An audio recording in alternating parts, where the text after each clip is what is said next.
Salut à tous, c'est Eddy. Alors aujourd'hui on se retrouve pour un Luminar 4 en action, le volume 3, donc cette fois-ci, comme je l'avais annoncé dans mon groupe, on se retrouve pour l'épisode numéro 1, et là on va parler un petit peu de blending. J'avais eu une demande de Bernard D, tu te reconnaîtras Bernard si tu regardes ce tutoriel, qui m'avait demandé si je pouvais pas lui faire un blending avec Luminar 4, il m'avait demandé si c'était pas possible de le faire. J'avais répondu que c'était possible de le faire avec des techniques de masquage assez particulières aussi, avec les calques, etc. Et on va faire un petit peu la technique. Donc on y va, c'est parti. Alors pour faire du blending, j'ai sélectionné deux photos ici. J'ai pris deux RAW. Alors la première, on va dire qu'elle est un petit peu plus ou moins normalement exposée, à part qu'ici au niveau des nuages, bon, il faudrait ramener le curseur de notre lumière plus vers la gauche. Et j'ai celle sous-exposée où j'ai justement un truc intéressant justement au niveau du ciel. Même au niveau de l'eau, ça c'est beau à voir. Donc ce que je vais faire, je vais blender un petit peu, je vais faire un mélange de ces deux expositions là. La sous-ex et l'exposé, on va dire plus ou moins normal. Et pour faire cela, je vais d'abord faire quelque chose, parce que bon, on me dit toujours qu'il y a des problèmes d'alignement entre les fichiers RAW si on fait un blending. Je vais vous montrer quelque chose. Il suffit simplement de rectifier l'objectif et la géométrie, tout simplement. Vous le faites là. Éventuellement, ce que vous pouvez faire, c'est copier les ajustements, aller en dessous. Les ajustements, vous allez les coller juste là. Et comme ça, pas besoin de recliquer une deuxième fois dessus. Et là, c'est fait, hein, d'accord? Voilà.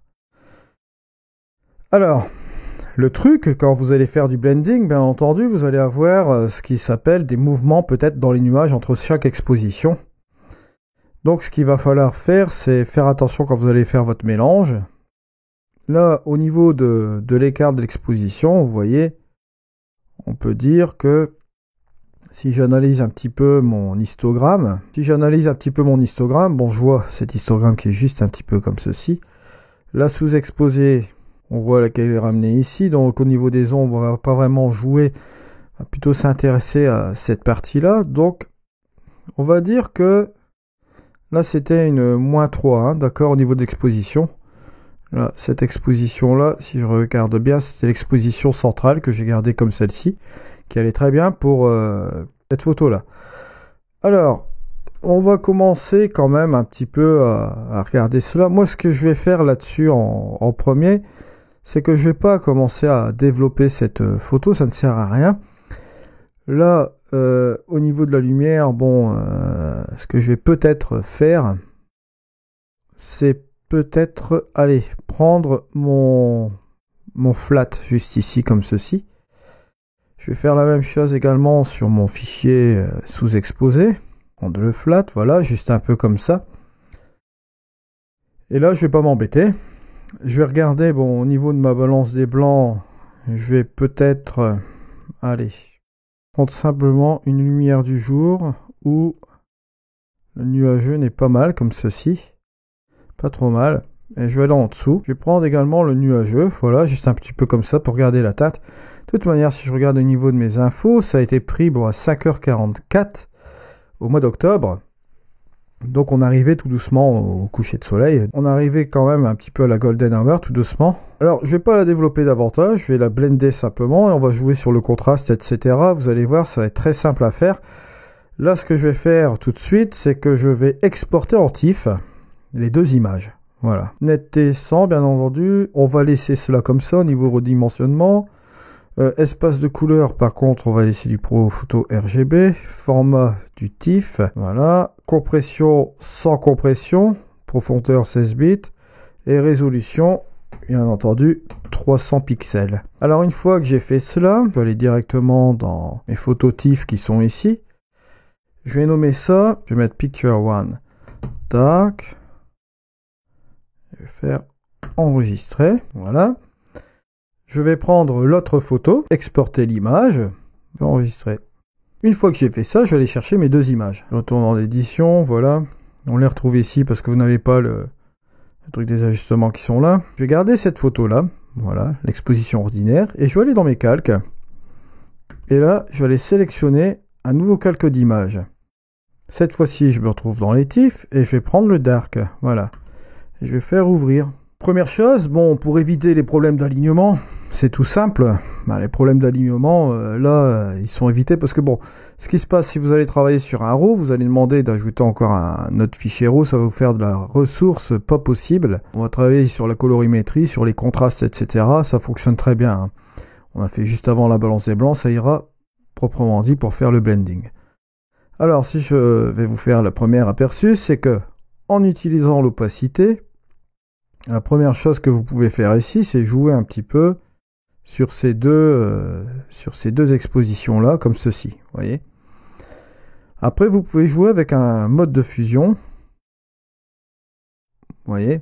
Donc voilà, alors la première chose à faire ici, c'est de garder cette petite, on va dire, cette petite exposition-là des nuages, et de faire ramener un petit peu toute cette partie-là d'image. Bon, là, on peut faire un modifier masque, vous pouvez faire un pinceau, et par exemple, on pourrait très bien effacer cette partie-là, et faire apparaître tout simplement la partie en dessous, hein. Vous voyez, c'est très facile. Bon. Bien évidemment, là, si on va le faire à l'arrache avec le pinceau, comme vous pouvez le constater ici, ça va marcher, ça va être très bien comme ceci. Vous voyez, juste un petit peu comme ça. Mais le problème, c'est que le masquage, au bout d'un moment, vous voyez, on part sur quelque chose qui n'est pas très bien, hein. Ça va pas être très précis, donc on va être embêté. Donc, la première chose à faire, c'est bon de foutre en l'air un petit peu ce masque qui est ici. Voilà. On revient sur un masque noir. Je vais le réinverser. Voilà. Pour faire apparaître cela. Donc, ce qu'on va devoir faire, c'est sélectionner un petit peu les ombres. Voilà, juste là. Donc, pour sélectionner les ombres, il va falloir faire, c'est utiliser des masques de luminosité. Donc, on va utiliser un prédéfini. On va utiliser mes masques de luminosité. Je vous rappelle qu'ils sont disponibles sur Facebook. Et là, par définition, ce qu'il va falloir faire, c'est un peu jouer avec les hautes lumières. Donc, ici, bien entendu, on va être un petit peu embêté avec cela. Bon, ce que je vais faire, c'est ajouter un calque de réglage. Vous voyez, on peut faire ça. Là, on va laisser passer les nuages. On peut très bien faire ceci. On va faire, par exemple, un masque de luminosité. Je vais vous montrer comment cela va réagir. Là, juste un petit peu comme ça. Vous allez copier ici le masque. Voilà. On va supprimer ce calque. Et vous allez aller là. Et vous allez coller. Voilà. Ce qui va se passer malheureusement, c'est que là, vous allez un petit peu blender les ombres de cette sous-exposition avec celle du dessus, vous voyez. Et vous allez laisser passer ici la partie qui est en noir. Ici, vous allez laisser passer les nuages du dessous. Chose que nous ne voulons pas. Nous voulons bien au contraire utiliser un masque de luminosité qui va plutôt interagir sur les nuages. Donc il faut protéger les nuages ici en blanc. Donc vous allez rajouter un nouveau calque de réglage. On va aller directement ici, dans le début, là, voilà. Et là, cette fois-ci, ce qu'on va faire, c'est sélectionner quelque chose qui va un petit peu protéger le ciel. Et bien évidemment, on va dire peut-être les petites vagues qui sont ici. Là, on va dire qu'on va sur quelque chose de pas trop mal. Je vais dans la luminosité. Je vais aller chercher le masque et le copier. Je supprime le calque et je vais coller ce masque à la place de l'autre que j'avais ici auparavant. Là, ce qui se passe, c'est qu'au niveau du blend, il y a un problème à ce niveau-là. On a bien conservé comment dirais-je, ce ciel. Mais si je regarde dans le masque, je vais prendre le pinceau. On va regarder un petit peu cela. Vous voyez, il y a toutes ces parties qui sont juste en dessous. Et là, ça ne va pas du tout. Ce qu'il va falloir faire, c'est bien évidemment enlever cette partie masque qui est là. Voilà. C'est un peu trop clair par rapport au reste. Alors ce qui est en train de se passer, ce que vous pouvez très bien faire, c'est revenir sur l'exposition qui est normale ici. Vous allez là et vous allez baisser un petit peu l'exposition tout doucement. Voilà, juste un petit peu comme ça. Et là, cette fois-ci, si on regarde par rapport au calque, on va rajouter l'autre calque. Vous allez voir que le blending va mieux s'approprier, va mieux se marier avec la première partie qui est là. Vous voyez, ça c'est très bien fait comme ceci. Donc vous voyez, vous pouvez toujours jouer avec le calque du dessous et jouer un petit peu avec son exposition. Hein. Donc, je vous l'ai dit, je l'ai baissé d'un stop pour la simple et bonne raison que là, on a une différence quand même de 3 stops. Pour faire du blending, c'est un petit peu violent, quand même, on va dire, entre 2 expositions. L'idéal, c'est quand même une différence de 2 stops, voire 1 stop. Hein. Donc là, sur 2 stops, pour récupérer le stop qui n'allait pas, j'étais juste en dessous, sur cette image qui était normale juste ici, là, sur cette exposition-là. Et je l'ai baissé d'à peu près d'un stop, vous voyez ici, pour pouvoir jouer sur un blending qui est quand même agréable, on va dire, à l'œil nu, qui fasse quand même un petit peu plus ou moins naturel. Vous voyez? Là, j'ai enlevé les prédéfinis. De toute manière, vous pouvez toujours jouer aussi un petit peu sur l'opacité, une fois que vous avez fait le blend, juste un peu comme ça. Voilà. Pour encore renforcer encore cette histoire de blending, là, vous voyez, entre les 2 expositions. Si vous voyez la différence avant-après, vous voyez, c'est pas trop mal. On joue sur des trucs qui sont vraiment bien. Et là, ce que vous pouvez faire tout de suite, c'est faire directement, allez, hop, vous faites un calque analogue, comme ça vous gardez ces 2 calques qui sont en dessous, et on va travailler un petit peu sur ce calque analogue, hein. C'est ni plus ni moins qu'un fichier TIFF. C'est un petit peu la même chose que le pixeliser le calque, parce que lui va garder tous ces calques qui sont en dessous, hein, d'accord? Alors là, avec ce calque analogue, ce qu'on va pouvoir faire, c'est jouer un petit peu avec les contrastes, etc., mais sur l'ensemble un petit peu de l'image, là. Peut-être jouer un petit peu sur le contraste intelligent.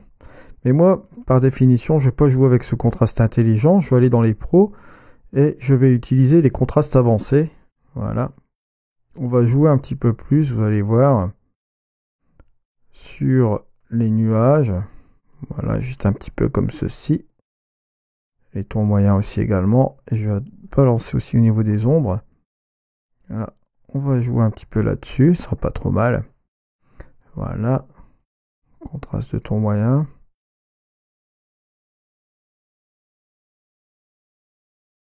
Au niveau des hautes lumières, peut-être faire quelque chose. Je vais regarder le avant et le après.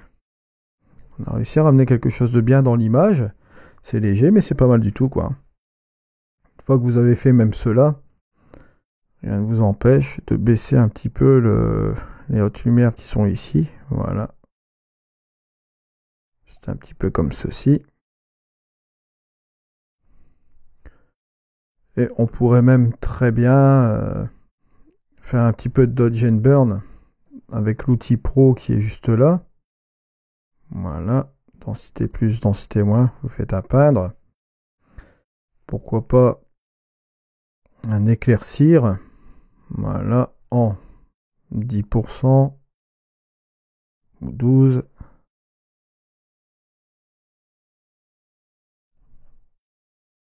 On va jouer un petit peu plus sur l'intensité après. Hein.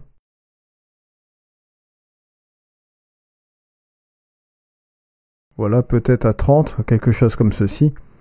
On pourrait même simplifier encore la chose en utilisant un dégradé réglable qui est ici.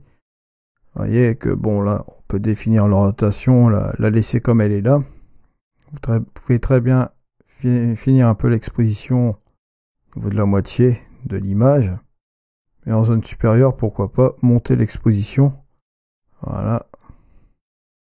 Juste un peu comme ça.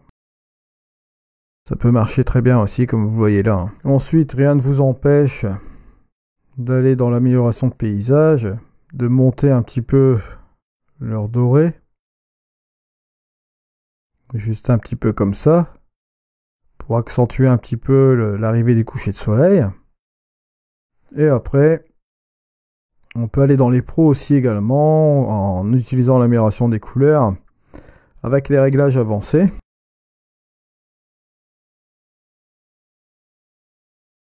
Voilà, juste un peu comme ça, c'est pas trop mal. Si je regarde le avant et le après, c'est vrai qu'on a réussi à ramener quelque chose de pas trop mal, comme ceci. colorimétrie pas mal. Ensuite, on peut même rajouter un peu d'éclat.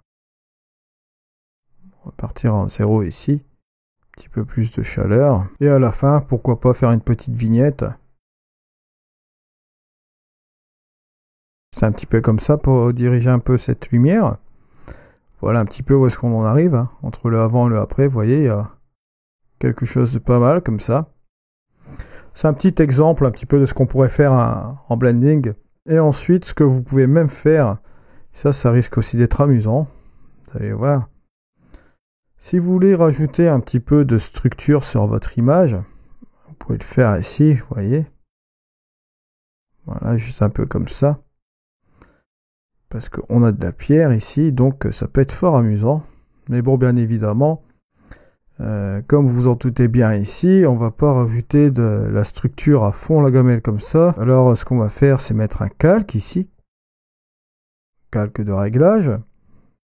Je vais aller dans mes prédéfinis, bon, les masques de luminosité. Je vais aller sélectionner ici les ombres. Regardez au niveau de mes sélections ce que je peux avoir de propre là-dedans. Ça, c'est pas trop mal. Alors, je vais faire un masque de luminosité. Une fois que ça c'est fait, bon, je vais copier ce masque. Et faire copier. On va supprimer ce calque. Voilà, comme ça. Une fois que ça c'est fait, on retourne dans la structure. Prenez le pinceau. Un petit coup de pinceau ici pour faire apparaître le petit carré. Pour pouvoir nous permettre de coller ce masque de luminosité. Voilà qui est fait. Et là, la structure par intelligence va s'appliquer uniquement dans les zones du masque. Et si vous voulez également, allez, on va dire, simplifier le masque, un petit peu l'affiner, vous pouvez aussi tout bonnement effacer les parties dans le ciel. Hein. Voilà, juste un petit peu comme ça. Comme ça vous permet un petit peu à ramener beaucoup de structure au niveau de la roche, sauf bien entendu au niveau des nuages. Comme vous avez pu constater, ça va s'appliquer juste dans le masque. Regardez la différence. Hop, vous avez le avant. Et hop, le après. Comme vous le voyez ici, ça peut vous permettre de faire un digital blending tranquille. Vous voyez, juste entre deux expositions, comme je vous l'ai montré là juste ici. Et vous avez la possibilité de jouer un peu avec un masque de luminosité ici pour faire intervenir de la structure et donner un petit look HDR mais léger, par sélection si vous préférez. Maintenant, il vous est tout bonnement possible de repartir avec les couleurs. Par exemple, si vous voulez enlever de l'éclat et plutôt partir dans une couleur un petit peu plus désaturée, vous pouvez le faire aussi également. Ça peut donner un effet sympa aussi également, hein, comme vous voyez ici. J'ai fait à moins 51. Au niveau de l'éclat, c'est comme si vous enlevez un petit peu de vibrance. Hein. Donc voilà un petit peu où on en est. Ça fait vraiment assez sympa. Regardez, avant, après. On a fait quelque chose de pas mal. Bon, bien évidemment, je vais pas vous cacher que bon, on peut faire du blending comme vous l'avez vu ici sur Luminar 4. Mais cela ne vaudra pas la version de Photoshop, bien entendu. Hein, les workflows évalués qu'on peut faire avec masque de luminosité, etc. Là, on peut faire un résultat, on va dire, correct. Là, je l'ai fait assez rapidement pour vous donner un petit titre d'exemple. Mais bien entendu, ça je le conviens avec vous, on n'arrivera pas aux mêmes performances de luminosité comme Photoshop ou éventuellement ON1 qui possède un bon système de masquage bien plus évolué que Luminar 4 ou éventuellement Exposure X5 qui fonctionne aussi très bien. C'est la fin de ce tutoriel, donc j'espère Bernard que ce tutoriel t'aura plu, tu as enfin la réponse à ta question.